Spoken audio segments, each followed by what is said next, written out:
Hi guys, welcome back to my channel. So today I'm going to be doing my first review. I've never done a review on my channel before. I've only done a review of like clothes, but I've never done a review of anything like makeup related. So I decided to test out the Urban Decay All Nighter Waterproof Longwear Liquid Foundation. By the way, if you hear like a fan or something, that's the heater. I'm freezing literally in this room right now, so I just need to heat up a little bit, so don't mind that. But yeah, this is the new Urban Decay foundation. I've been hearing a lot of good things about this. A lot of people are saying that it has amazing coverage, that it lasts a long time, and things like that. I think those are the two main things that I keep hearing. Good coverage and it lasts a long time. What I look for in a foundation is for it to not make my skin oilier than what it normally is, because we all know I have super duper oily skin.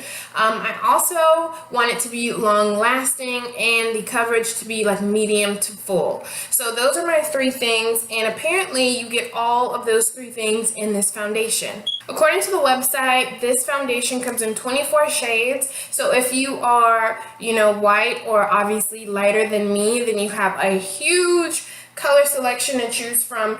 My shade is 12.0. I believe this is the darkest shade that they have. So if you are darker than me, unfortunately, they don't really have a shade to match you for this foundation. But according to the website, one pump goes a long way, so they recommend you only using one pump, and for it to last even longer, you should set it with a makeup setting spray, which is obvious. It also says that the all-nighter liquid foundation provides full coverage with a modern matte finish that never looks overdone. It gives you a blown-out effect that you thought was not possible, so that's pretty good. I feel like this is a promising description. So how I'm going to do this review, I'm going to prime half of my face, and I'm also going to be using two different tools to apply the foundation. On one side of my face, I'm going to be using a beauty sponge, and the other side I'm going to be using a brush, just to see if the foundation works better with a brush or a sponge, because those are the two main things that people apply their foundation with these days. So for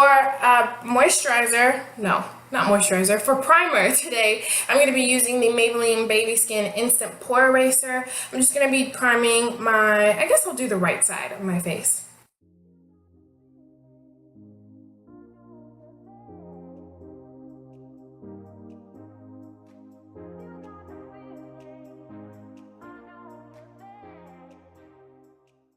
So the right side of my face is nice and primed. I'm just going to be taking one pump of the foundation like the website suggested. Okay, so this is one pump of the product. I can already tell it looks really red toned. It's not super thick, but at the same time, it's not like an extremely liquidy foundation. It seems like it has a pretty good consistency. It's right in the middle. I hope one pump is enough. We'll see. But I'm just going to start like spreading it across my face.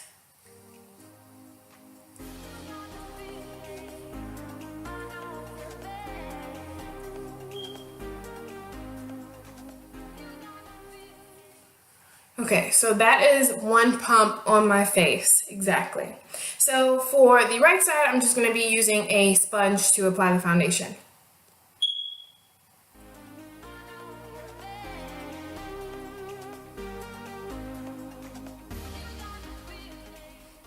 Okay, so it definitely has good coverage. I don't know if you guys can tell, but it definitely covered majority of my dark spots that's on this area. The color actually doesn't seem too terrible now.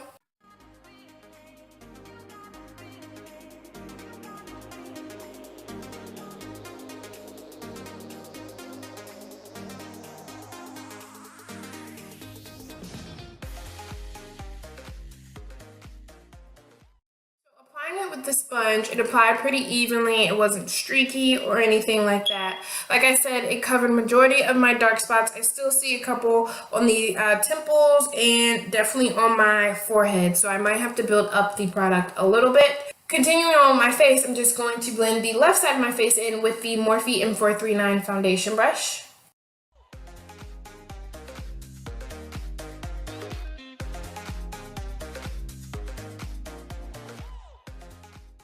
Yet again, ooh, I got a hair. yet again, it did a good job covering. I still see some of my dark spots peeking through, but I'll just build up the coverage. Can't even talk.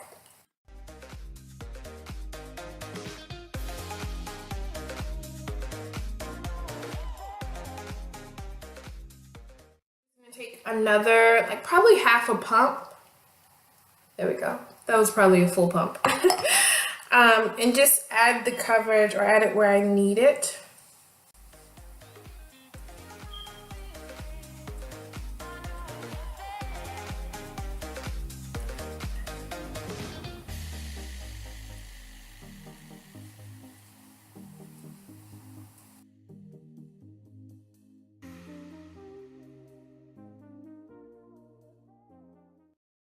So it built up really nicely. It's not looking cakey or anything.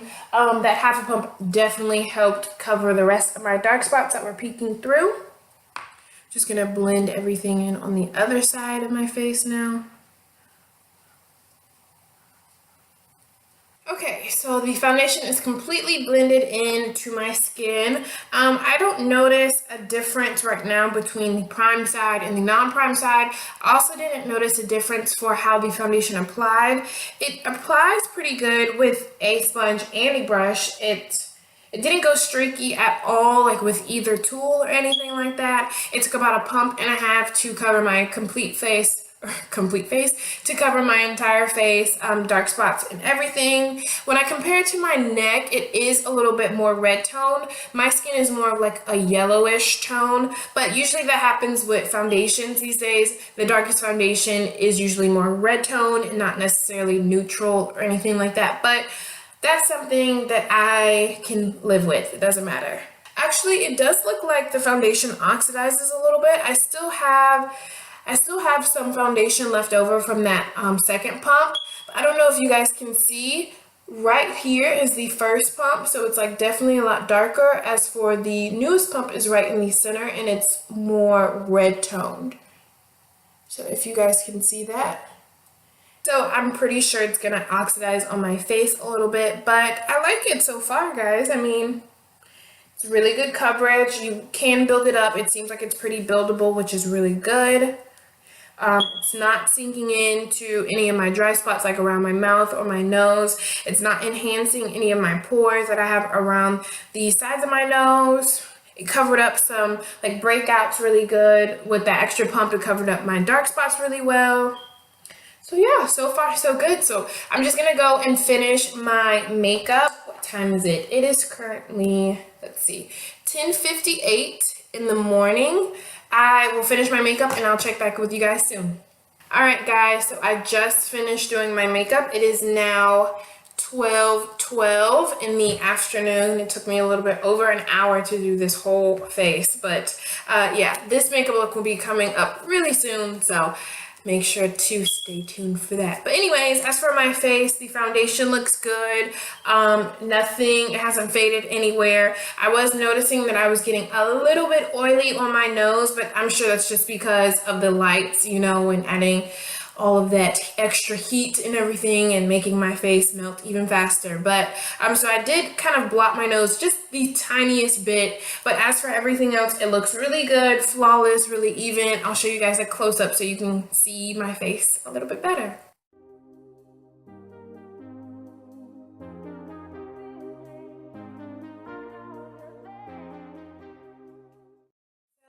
Yes, it did oxidize a little bit, so it's kind of like a little weird now. My face is like maybe a quarter of a shade darker than my neck, but I mean, that's okay. Next time I'll just use a super bright concealer. But yeah, so far so good. I will check back later on to let you guys know how the foundation is doing. Hi guys, so I'm back for a quick update of the foundation. It is currently 3:05 in the afternoon now. I've had it on since 10, so that's some hours in now. I don't know if you guys can tell, but I am starting to get really oily now on my nose and on my forehead.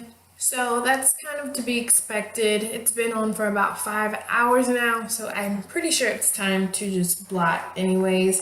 I'm just going to be using my L'Oreal True Match powder. And I like to take a beauty, like the end of the pointy tip of the Real Technique sponge, and just dip it into my powder and then just blot.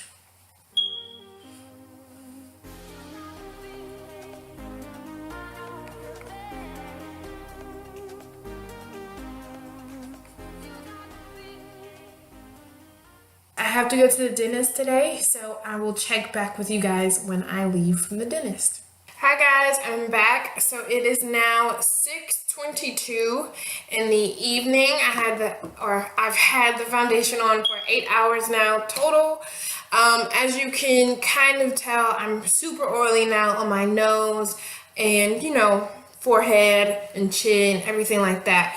I did not touch up after I left the dentist, which was 2.5 hours ago or so. This is gonna be my last upload for today because I'm just ready to take off my makeup and, you know, relax. So as you can see, like right around my nose, it's super oily on the sides. So typical. So overall, I like the foundation. It's really good coverage. You don't really need that much unless you're like me and you're trying to cover up like hyperpigmentation or like rosacea or something like that. And even then, you still don't need even that much. I only use like a pump and a quarter of a pump. Almost, it wasn't really half, but it wasn't a pump, if that makes sense. So yeah, it's really easy to blend. As for the prime side versus the non-prime side, I haven't noticed a difference. There is no like cakiness, or it hasn't like sunk into my pores or anything on either side. It just looks exactly the same. It applied the same versus, you know, with the tools, the brush versus the sponge. It's not faded anywhere. My blush, you can still see my blush, still see my highlight and bronzer, so that's a good sign. So yeah, I think it lasts a long time. I think if you have like normal skin, this is literally like your ride or die. It might even be too much of full coverage for you, but you know, if you have dry skin, I think this will be good too, depending on how dry your skin is. You might need to use a moisturizing primer before, but I've had some dry spots like around my mouth and my nose, and it hasn't, you know, brought those spots out even more or anything like that. Another thing, it didn't make me even oilier than what I am. It's, you know, kind of like a typical foundation for me since I have such oily skin. And honestly, even if I use a mattifying primer or mattifying setting spray, I still get extremely oily. So I'm just glad that this didn't make me even oilier. So I would rate it like an A. I like that it's kind of light. That's one thing that I really like about this foundation, because if I compare it to my Kat Von D Lock It Tattoo foundation, the Kat Von D one is definitely a lot thicker and it just feels heavier on your face. This one, for instance, it's really light and you don't really feel anything. So I really like that. But yeah, packaging is really cute. And I think I got this at Sephora for like $40 around there. So the price is, it's like in between. It's not crazy expensive like some other ones, you know, that are $65 and up, but at the same time, it's not drugstore price. So, but I think it's worth it. I think it's a good buy overall. So that's that. Thank you guys so much for watching my first product review. I hope you guys like this video. Make sure to follow me on all my social media accounts. Make sure to subscribe to my channel, and I'll see you guys soon. Bye guys.